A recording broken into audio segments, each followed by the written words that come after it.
Hello, AfterBuzzers. Welcome to the Divorce Episode 5 Gustav After Show. Stay tuned. We have tons to talk about, and especially our interview with Thomas Haden Church. Stay tuned. You're tuning into the destination for TV superfan discussion, AfterBuzz TV. And now, let the buzz begin. Hey, everybody. Welcome to the Divorce After Show. I'm your host, Oriana Leo. You can find me on Twitter at Miss Oriana Leo, Instagram, Oriana Leo, also Tilt by Oriana. And joining me tonight, we've got the panel is full, thank goodness. Constance Dunn, you can find me on Instagram at Constance Dunn, Twitter at Constance Dunn as well. Miriam Gonzalez, you can find me on Twitter at Miriam Gonzalez. Fern Ronay, you can find me on Facebook, Twitter, Instagram, Snapchat, everywhere at Fern Ronay, and my website, fernronay.com. Well, welcome everybody. What a great episode. I think we'll kind of follow the pattern that we have here, which was like key takeaways. Like, how did you feel about this episode? Loved it. You know, I've been very like lukewarm-esque, and I really started really loving this this show during this time. I just really enjoyed it very much. And I like to see where they're going and the mentality of their friends while they're going through this process. Right. Because, you know, everyone's opinion is... Everybody's got one. Exactly. Right? Exactly. What about you, I Fern? loved it because we all know me. I miss Sex in the City, and there were some Sex in the City moments for sure. We could talk about them, but yeah, I felt it.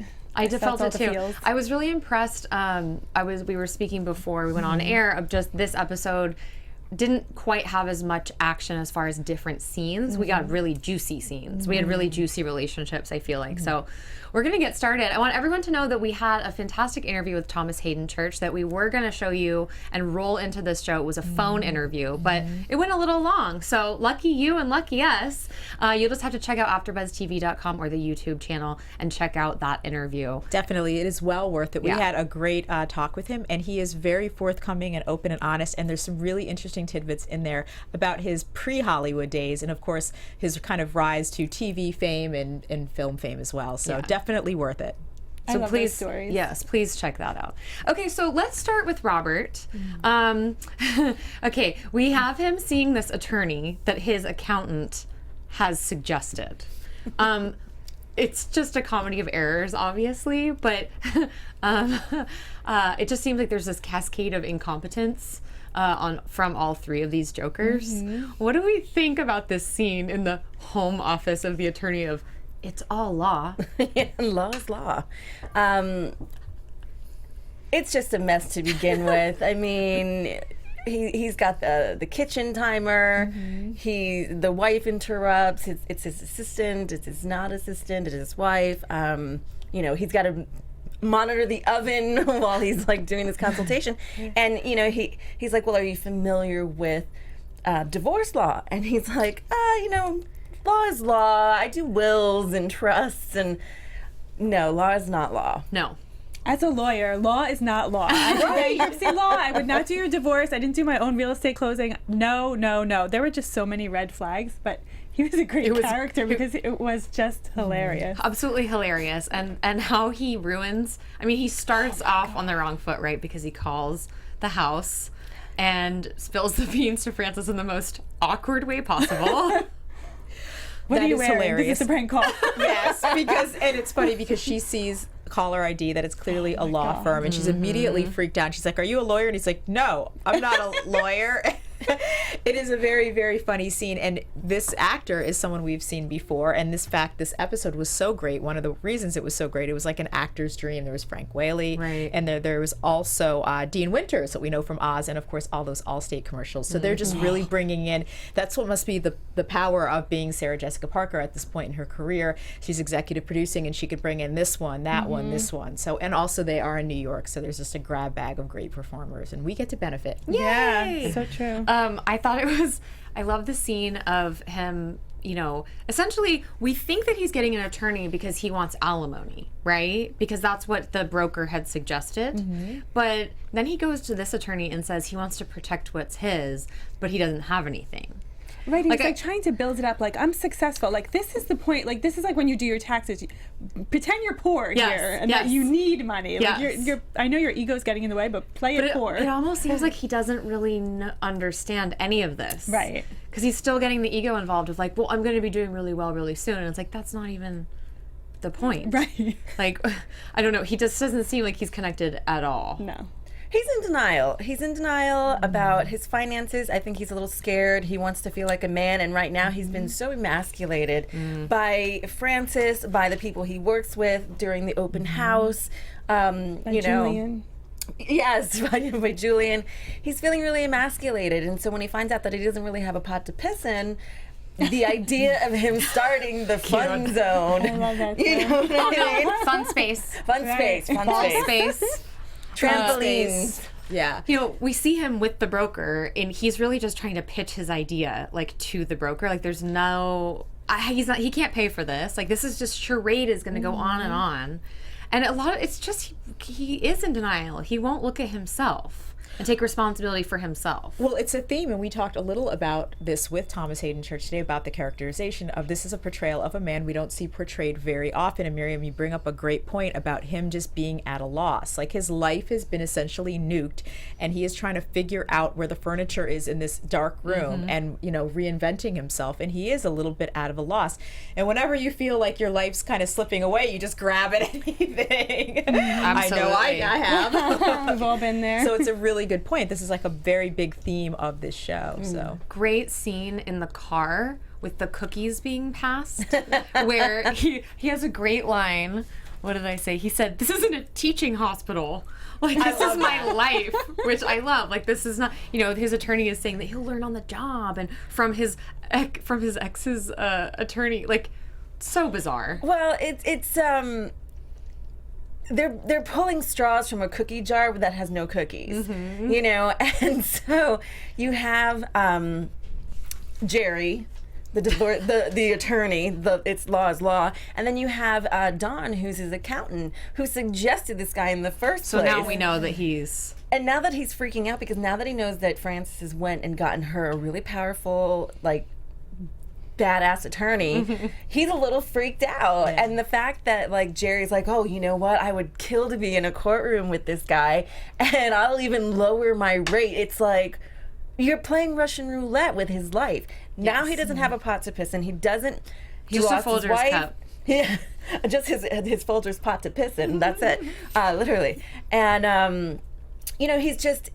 It's like these people are like, it's a big joke to them. Right. It's a big joke. And he's now starting to see, like, oh my God, if I have Mickey Mouse and you know, the Mickey Mouse Club representing me in court, I could lose what I already don't have. It's a cautionary tale for real life, right? Tell us, attorney at law. No, seriously, the other thing, like, there were so many funny things that this guy did, and I loved him as a character because it was hysterical. The icing on the cake was the phone call. But when he was like, that's a, you know, whatever, he charged him for the consultation. Consultations are free. Right. That's also a red flag. And you should never pay an attorney to learn on the job. He's like gonna like train to like, be in the courtroom I'll with learn the other so much guy. from him. Right, at your expense. So yeah, it was red flags galore. Which it was, I have to say, very funny. Yes. Just, I mean, one of the funniest episodes so far, I thought, with the writing. I think Great so. writing, Really fantastic. So he fires his accountant and the first attorney. He's thinks that he's going to get Fun Space going. You know, he has dinner with Nick, and boy, was that painful. yes, very painful. And really just out of line, like just so incredibly out of line. And I'm wondering, is he going to push everyone away? Like, Nick is one of his only, you know, and we're going to put in quotes, friends, because they're clearly not friends. But for him to say the entire time, you should have a steak, you should have a steak, you should have a steak, that was a great steak. I mean, for $4.99. Right. all Yeah. on top of this being a pitch where he has made a terrible presentation for his business. And I love what Nick says is like, know your limitations. Like that this is part of the problem, that you think you can do everything, you really can't. But I'm surprised that Nick even shows up anymore. What do you guys think? I think that they're their only friends. And it's through the marriage, which would be severed should Francis and Robert get divorced. Right. Nick and his friendship, it's going to be over because Diane's going to make him pick sides. We see this time and time again. And, it's the fact that, like, there is no real bond. Because, if he really did believe in Nick, he would have totally shot him some cash in his direction. Right. But he's like, the only one investment that you need to focus on is Frances. Which were very wise words. Yeah. Great line out of that scene as well. Your marriage might be bad, but your divorce will be 50 times worse. I mean, I'm sure I've had friends, people that are contemplating divorces, and they're just like, yeah, the divorce will just be so horrible that I will stay in there. I've actually heard things very similar to that, and things like, I don't want to write the check. Oh, God. Right. Which is not the reason to stay in a It relationship. isn't, but it's real. real. Like this show, people actually have to deal with this type Yes, of they stuff. do. Oh, God, what a prison to be in. I know. Oh No my God. kidding. That scene was so interesting of them sitting at the table, and it was such good writing because they were both just only speaking from their perspective, Yes. their prism. So Robert wasn't getting what he wanted from Nick, and he's like, "Is everything all right at home?" And then Nick was like, has a new appreciation for his wife. Right. And that's when he said, "You're going to ruin the best investment you ever made, Frances." Right. Which Well, he I also thought said was the so- only good investment Yes, you've ever yes, made. that's So now we exactly. know how Nick feels Right. about Robert's choices. And then I love the little, the little details that he was giving this presentation that he prepared, but didn't prepare well enough to realize if the person's listening to the music, they can't hear you. It was so great. It was great, but I feel like at this point I'm still wondering, how did these two get married in the first place? Oh, I Like, know. that's the only piece that's missing for me is I think that we'll find out eventually if we get a season 2, because they are unwrapping little Easter eggs about each character every episode, which I love, but I still can't figure out why on earth they were ever together in the first place. Maybe we're supposed to think that. I want to know the timeline because I wonder if it's maybe she got pregnant. Right. Because I just don't see the chemistry. I don't see these two being so, and they're so unkind to each other that I Yeah. just don't see the love. Yeah, I don't see the love either. We're going to get into Frances real quick, but before we do that, AfterBuzzers, I want to let you know that AfterBuzz TV brings you these podcasts and videos completely free, thanks to all of us hardworking hosts and, of course, our sponsors. And today's sponsor is DraftKings. So how is your fantasy football season going? What's that you say? Your starting running back has already pulled both hamstrings. Wah, wah. And your sleeper pick is sleeping? Well, it's not too late to save your season and win huge cash prizes at DraftKings.com. DraftKings is the destination for 1 week fantasy football. That means no season-long commitments and to bus and bench warmers. Nobody wants those. And never again will injuries have you combing the waiver wire at 2 a.m. Every week is a brand new season at DraftKings. Just pick your contest, draft your team, and follow the action live. Renew old rivalries with friends and play them every week. Or try 50-50 contests, where the top half of all entries win cash. Cha-ching. Even if your current fantasy team is circling the drain, you can still win huge cash prizes at DraftKings. So don't wait. Start your new season at DraftKings.com now. We've got a special code for you, BUZZ, that's B-U-Z-Z, and play free with your first deposit. That's code BUZZ, B-U-Z-Z, to play free for your share of over $100,000 in total prizes. Wow.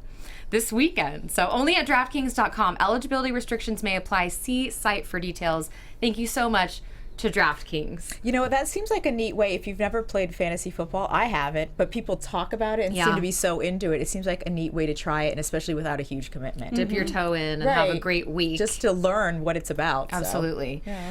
So, we're looking at Frances. We learned so much about her and her world, I feel like, in this episode. Yes.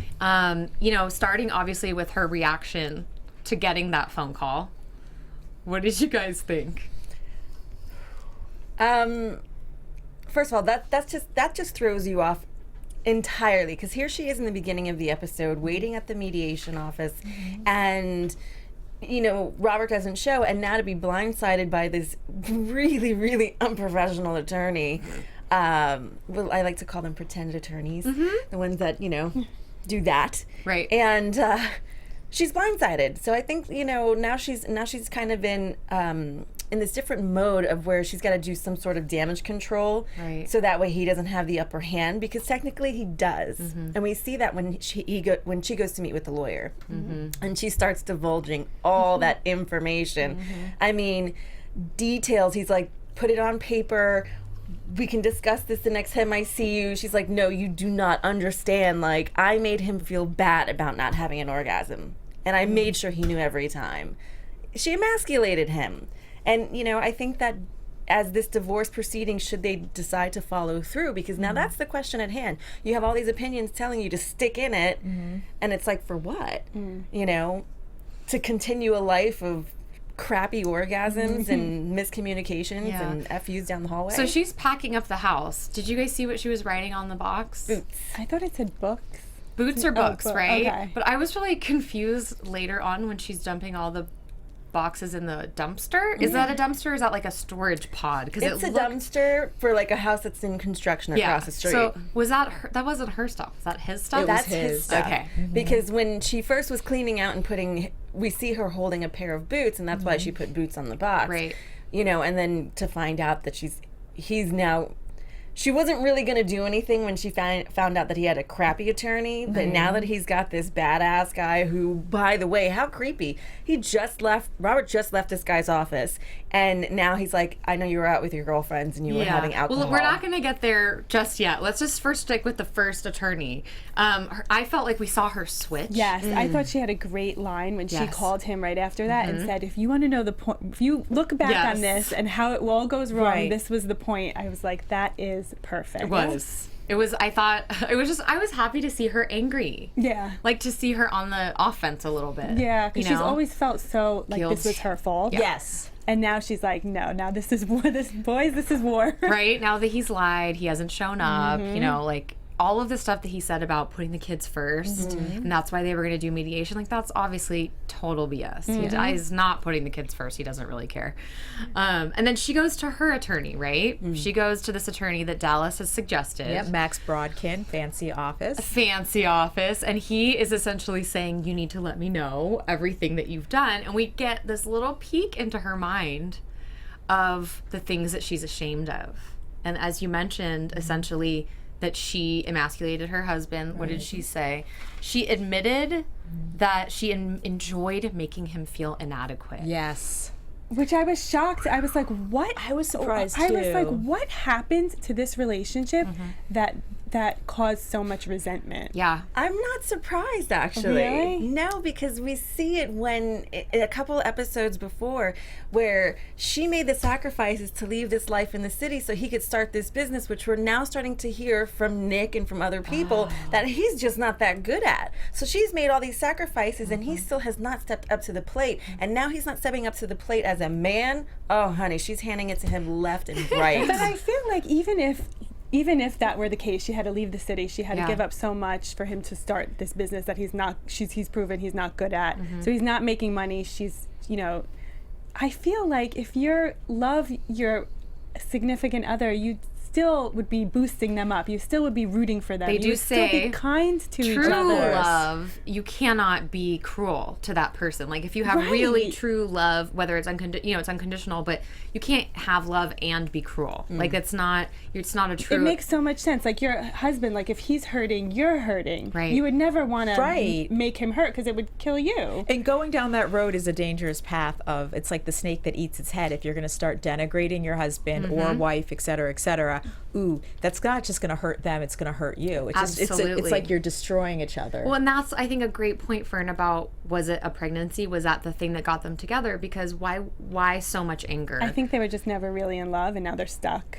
Right. Well, that's the big problem with divorces in general. You know, you can love somebody in, let's say, your early 20s. By mid 30s, you're a different person. What you loved was very different. You loved that the three of you, you guys went out on like a summer tour around the country and camped and were in love and made out and had all these fun times. You're all very different people. And that's what actually Thomas Haden Church talked about. Sometimes relationships just end. It's destiny, or there's A, B, C, and D. They just end. It doesn't have to be forever, even though we do give that vow in weddings. No, I agree. Like I feel like once you've learned all you can learn from someone, you just move on. You like do.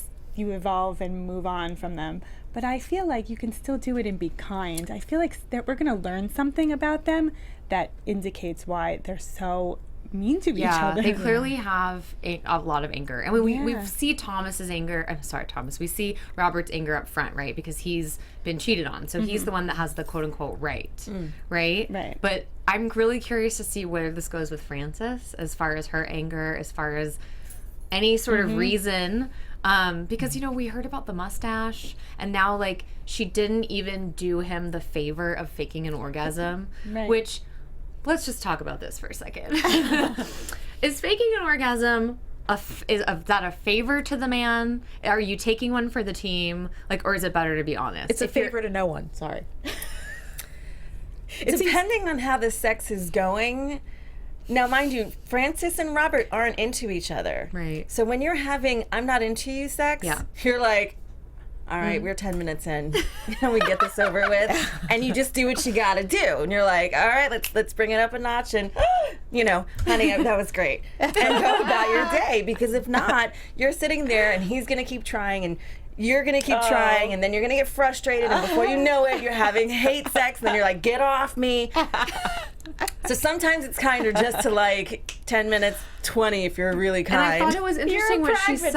I like that. I thought it was interesting what she said about, like, I should have. Like, I never faked it and I should have, because I, like, enjoyed pushing the pins in and making him feel like he was inadequate and he didn't do a good job, and then I wouldn't give him the opportunity to do it right. See, I took it as a love thing. See, I never faked. I mean, I never tried to pull the wool over your eyes, because I never had to. That's how I took it. But I'm seeing what you're saying, and I misunderstood it.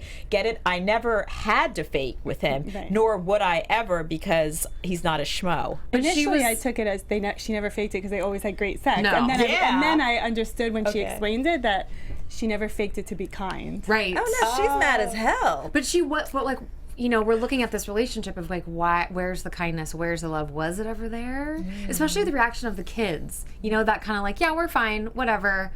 It just makes me wonder. The tension's been going on in the house for a really long time, and kids are not stupid. No matter how many times people try and think that they're doing their kids a service, no, you're not. Your kids are not dumb. They know. They know what's up, just by your voice and the tension or what have you. But there is more to this story, and I'm curious to see on what that is, because they had to have loved each other at one point for a second.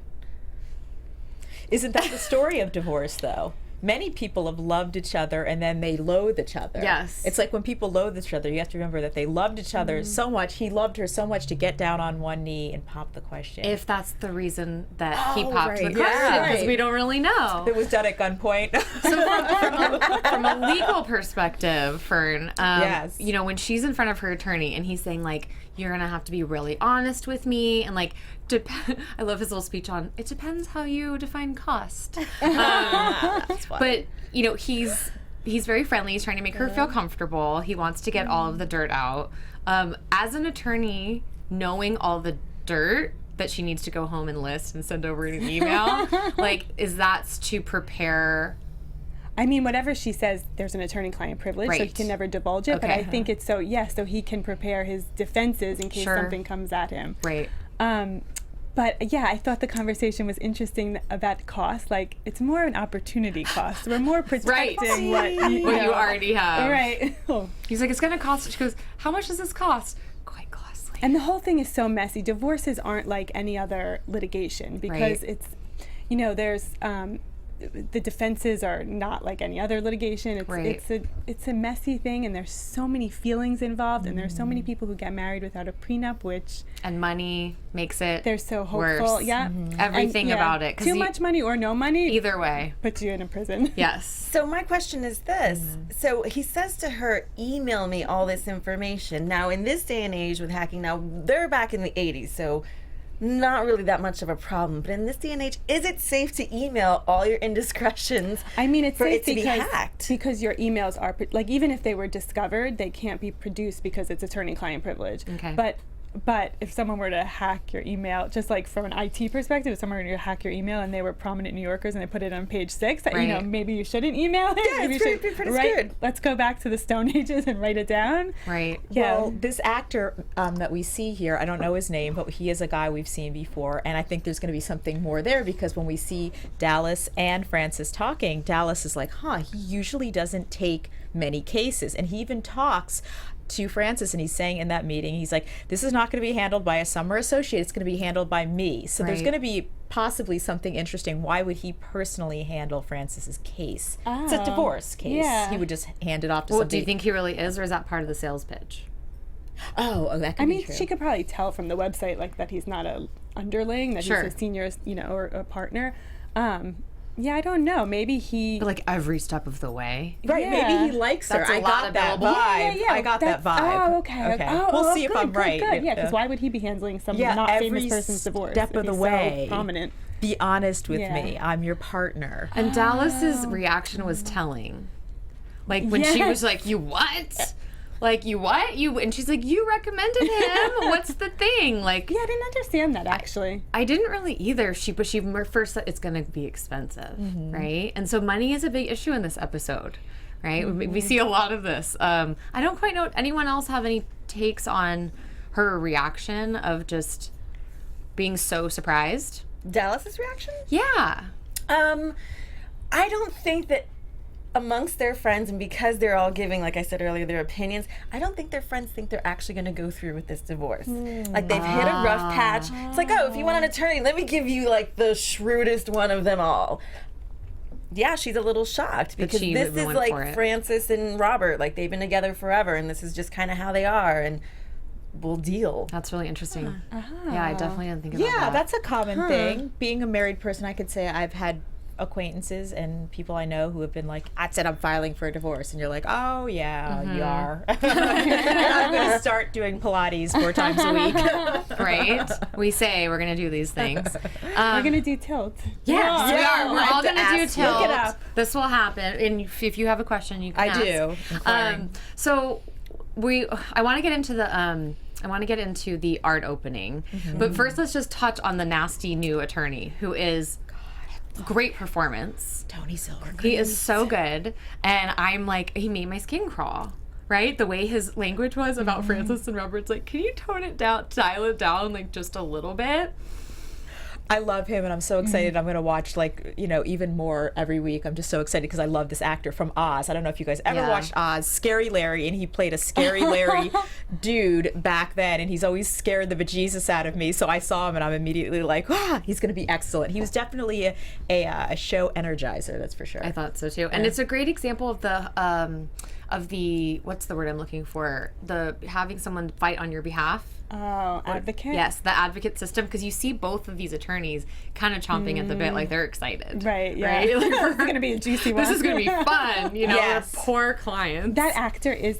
I don't watch Oz, but I know him from the Allstate commercials where he's also a creep. Yes. So it's like, oh, Sisters. he's Yeah. the perfect like slimy guy. And I love that, you know, we find out, oh, he hates women. Like, Right. that's his thing. He doesn't even take them. Oh, So, this is going to be ugly. And, you know, he's already going low. He's already threatening her, calling her at 11 something at night. And she literally says, like, how does he know? We don't know, but she answered the phone. right. Like, he could have been fishing. Right. And this, I just have to point out again that this was one of the best episodes. This is, again, Cindy Shupak, who wrote all the Sex and the Cities. And she knows how to play to the strengths, or rather, what we're familiar with Sarah Jessica Parker. You see her on the phone, running into an elevator. You see her with her friends, drinking champagne. These are the settings we like to see and that we're used to. So I think this is really had a lot to do with the success of the show. The writing, too, the funny. And it was buoyant. It was a more optimistic episode than we've seen before. Yes. The other Sex in the City moment was when she was talking to her lawyer, and she said, "What do I deserve?" And he said, "Happiness." I was like, Yes. "Oh, that was such a Sex in the City It moment." absolutely was. I love that. What do Yes. I deserve? Happiness is the answer. So let's get to our gallery opening. First, we see that she has actually pulled the trigger. Right? She's gotten this space, and her realtor.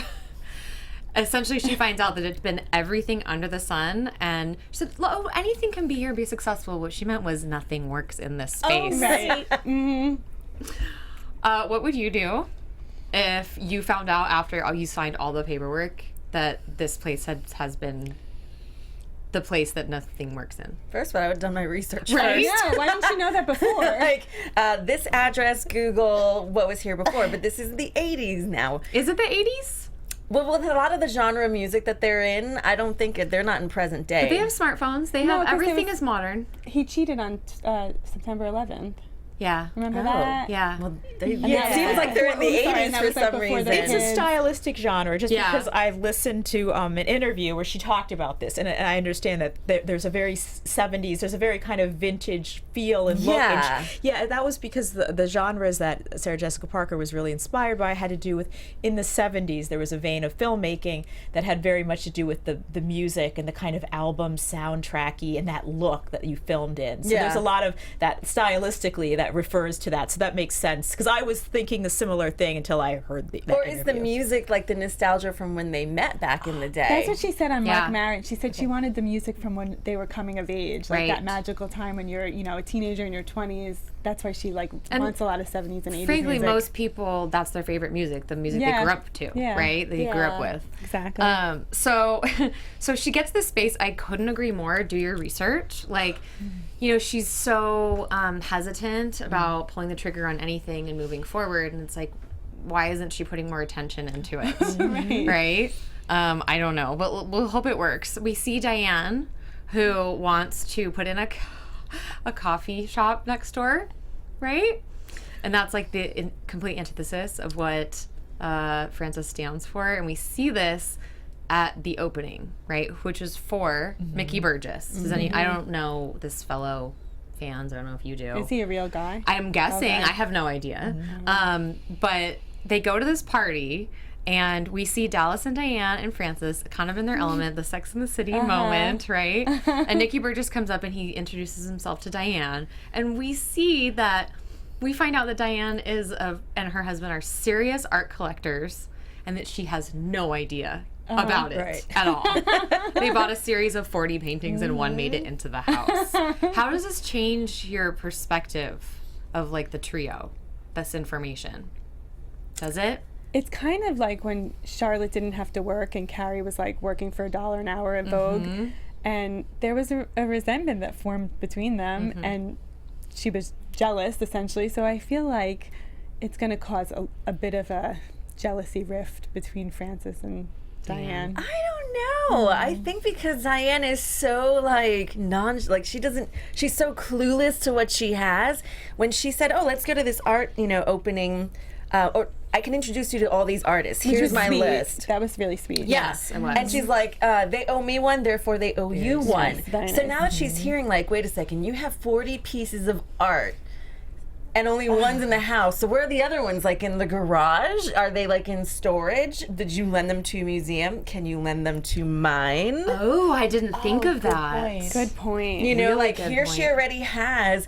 Now, mind you, the point of opening a gallery is to sell the art. So unless Right. they want to sell the art, but if she just wants to do like some displays mixed in with selling Sure. art, she already has a nice foundation there. Not only does she have the access to these artists, but now she has access to the art. Right. Oh, that's such a good Yeah, I point. didn't think of So that I have at a all. prediction. I bet Diane says no. And she's like, you have art that you're just sitting on, and I'm like struggling, and you're Yep. doing nothing all day. That would be a Sex in the City moment. I think in divorce right now, it's all about girl power and trying to like help her along. Like, all right, so Robert's trying to pitch, this fun zone to Nick. Space. Fun space. Fun space. Like my space, fun space.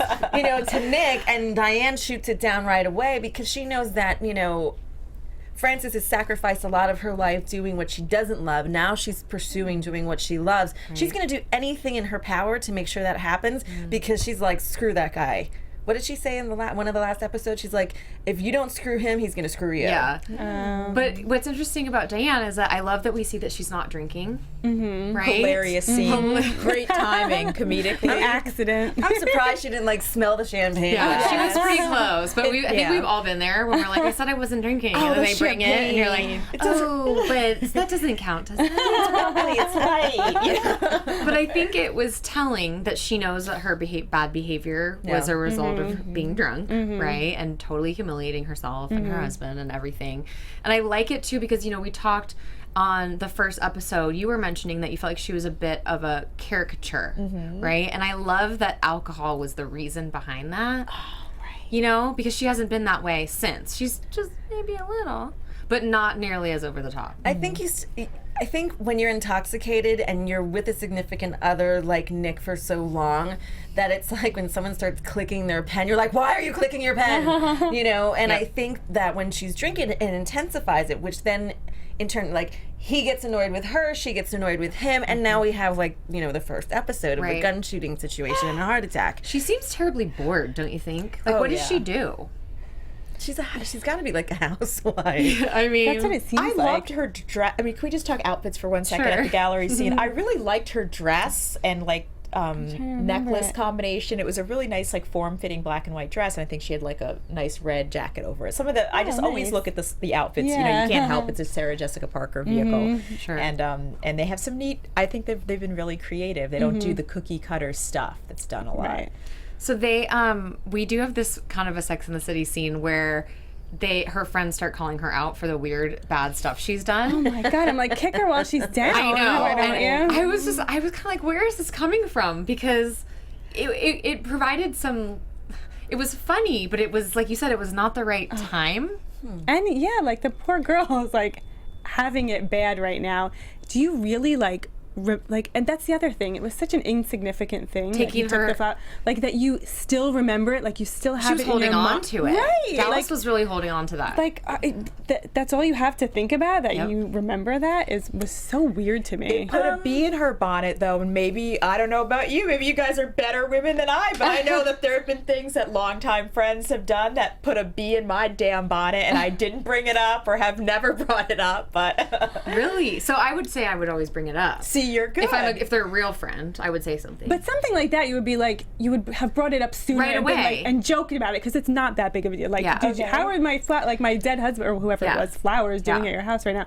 If it was something serious, like she hurt her, right? You know, I could see it maybe harder to bring up sooner. Yeah. But I was just strange that that's what they pulled out of their hat. I think that with Dallas, we saw earlier in the episode that, you know, she's at her practice, which we learned that she's some sort of psychotherapist or psychiatrist. Didn't see that coming, by the way. No, not at all. Especially because of how the nature of the conversation between her and Francis. Now, she's sitting in the window, she's smoking. Francis knows over the phone, like, when did you start smoking again? She's like, this morning. Her husband has died. She's a widow. Her kid now is telling her, I want to go live with my stepdad. Not even stepdad, not mom. This is not even a family. This is not a blood relation. And so she's on the phone with Francis, and then she also, you know, she's like trying to have that crying moment. You know, she doesn't feel as a human being anymore, especially with what she does.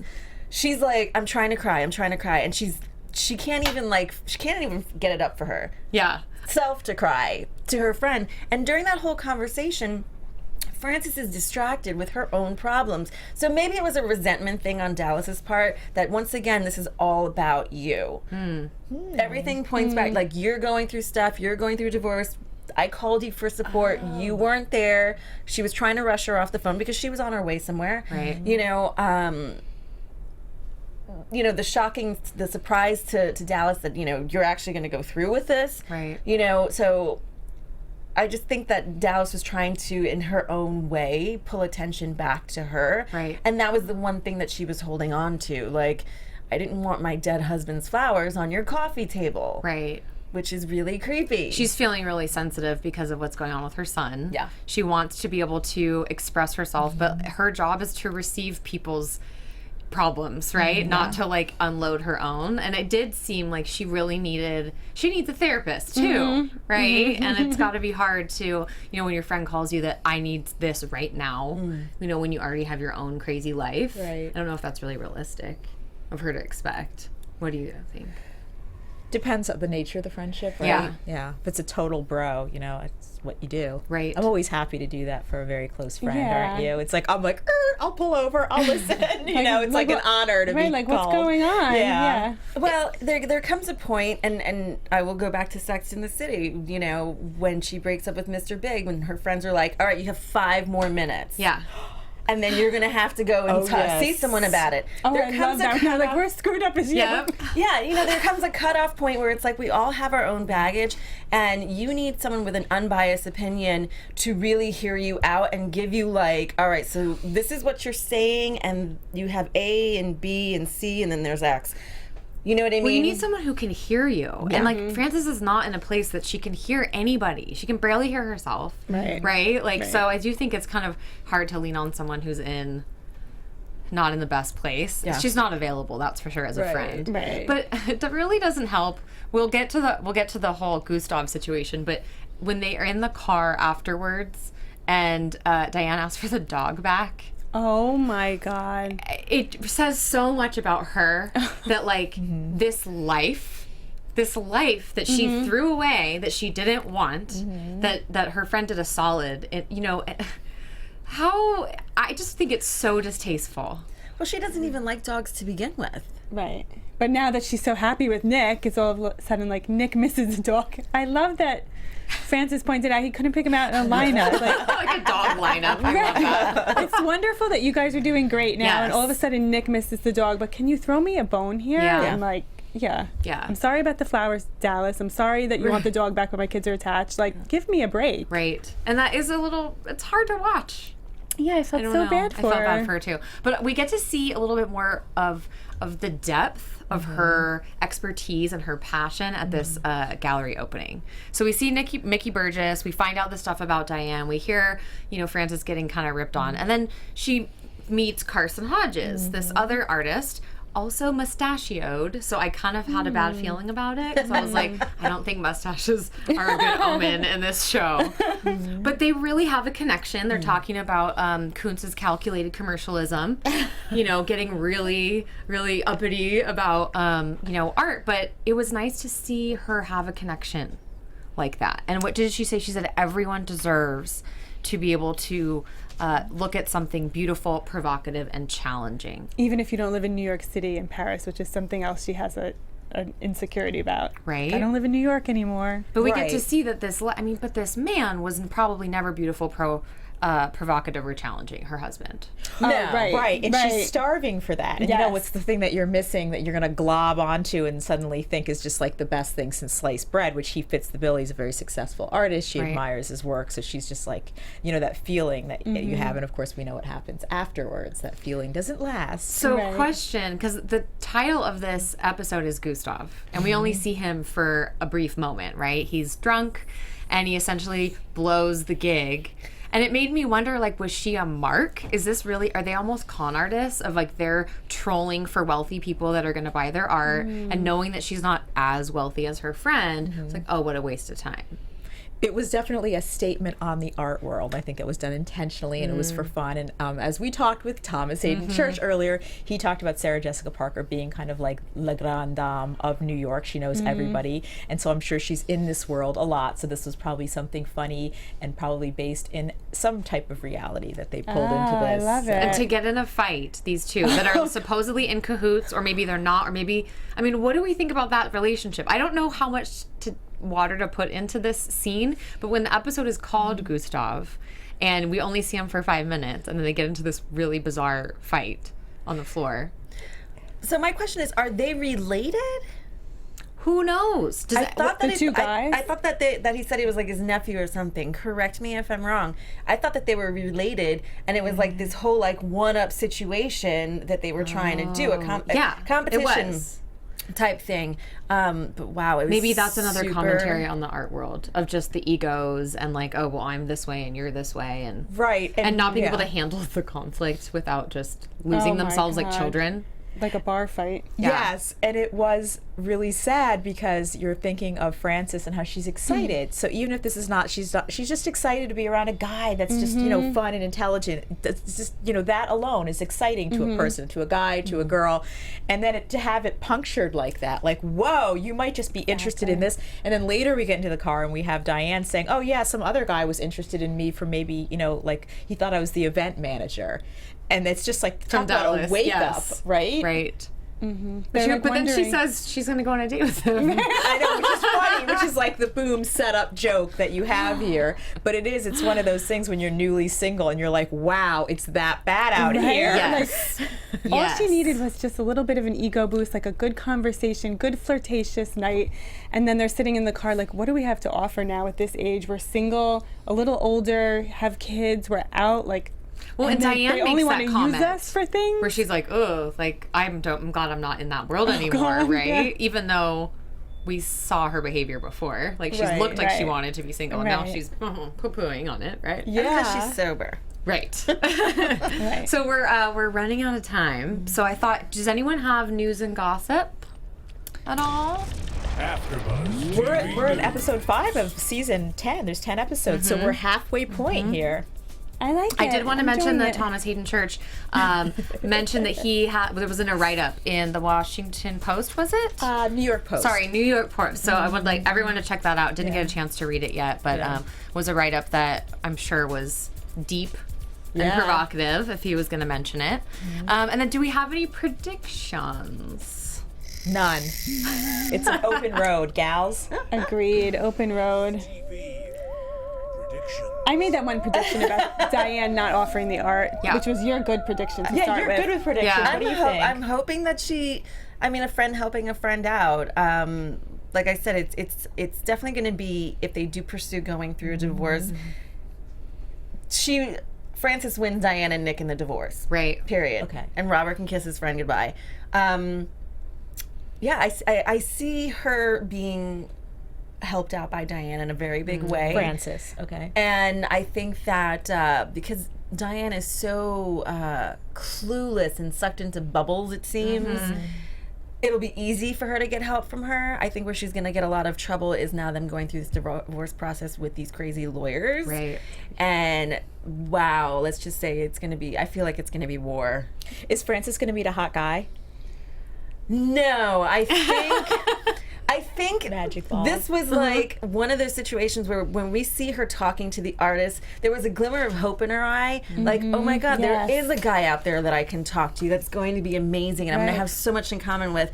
But then it's like once he starts doing the fight thing, Yeah. she's got a work cut out for her. She really needs to does. focus on her work. The halo gets lifted really fast, and that was, by the way, Frank Whaley, and he is in a fantastic movie. It's an old one, but it's called Swimming with the Sharks with Kevin Spacey, and it is a phenomenal performance. It made him one of my favorite actors, Frank Whaley. Check it out. Yeah, He's not in a lot. awesome. I think he's like a theater guy, so I think that's his preference. But Swimming with the Sharks, I can't recommend it. 1994, old but excellent. Oh, Yeah, hot tip. He and Kevin I know. Spacey, just two excellent performers, you know. So I don't know if any of you guys saw scenes from the next, but they are essentially, it's Christmas. And Robert is insisting that the entire family be together, even though he's gone and done this and like driven this wedge between them. I'm hoping to see that sweetness. I'm hoping to see some kind of kindness between them. I'd love to find out what they had ever, like what was their best. Yeah. Because I just can't picture it being much better. You can't picture even chemistry, physical, like there being some love affair. Okay. No. I know. I like how in the preview she says, "Keep your pants on." Your underpants. You on. know, and it's the fact that now that they're going to have to, I don't know if it's her parents or his parents, but some set of grandparents are in the house and they don't know what's going on. So they have to do this rouge, I feel, that's going to happen. Yes. And either the kids sell them out. Right. Or the parents start reading in, or we start finding out from the grandparents about the history of Robert and Frances. Hey, Miriam the psychic for our next episode, the magic ball. Want to put wagers on Right. that? Okay, so we only have a few seconds left. Did you guys want to ask a tilt question? Oh yes, thank you so much. Of Listen, course. I saw that you bring food in, and you are like the guru of health and fitness. So, any recommendations for when you're going to be out and about all day, but you don't want to end up eating 5 donuts? Oh, absolutely. Plan ahead. Okay. So one of the things I do, and I'm sorry that my favorite little sunflower seed butters in a packet are discontinued, but literally before I walked in here, I had a peanut butter packet. So that's fat, that's protein. Maybe it's not as delicious if it was like on an apple, but nuts and legumes I swear by. So it's important to be prepared, keep your blood sugar going, because when your blood sugar drops is when you're going to make a poor food choice. Okay. Right, because you're starving and you have all these hormones Yes. going on in your body. So when you're out and about and you maybe can't eat the way you want to, that's when the snacking comes in, and you're much less likely to make a poor choice when you finally do go have a meal. Okay. So I would say, and then Trader Joe's, handful of almonds, raw. They're in a little plastic bag. They're all separated out, so you can throw that in your purse or your bag, and that'll keep your blood sugar steady with protein and fat, and it's all natural and all that stuff. Okay.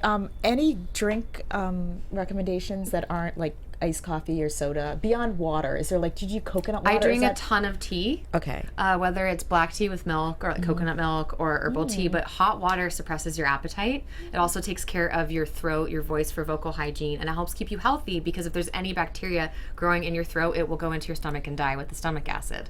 So drinking hot beverages is my number one tip for appetite suppression and staying slender. Just hot water or any hot beverage? Anything. Oh, You want to put okay. lemon in there, you want to put regular tea bags, whatever you want to do. But hot, I mean, when it's 90 degrees outside, it's a little hard to do.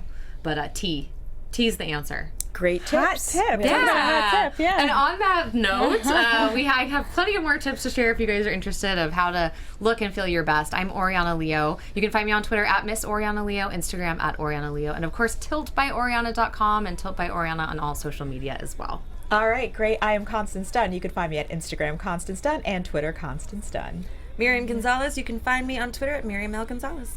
Fern Ronay, you can find me on Facebook, Twitter, Instagram, and Snapchat at Fern Ronay. My novel, Better in the Morning, which I describe as Sex and the City meets Ghost, is available Barnes & Noble, Amazon. You can order on your Kindle, on a paperback, whatever pleases you.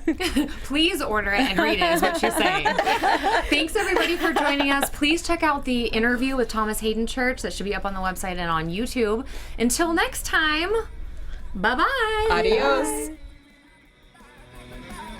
From executive producers Maria Menounos, Kevin Undergaro, Phil Svitek, and the entire AfterBuzz TV staff, we would like to thank you for listening to the AfterBuzz TV network. To watch or listen to other after shows and post comments or questions, be sure to visit AfterBuzzTV.com. I'm Sir Richard Wentworth, and this has been a presentation of AfterBuzz TV. Buzz you later. The views expressed herein are those of the hosts only and do not necessarily reflect the views of AfterBuzz TV or its owners or principals.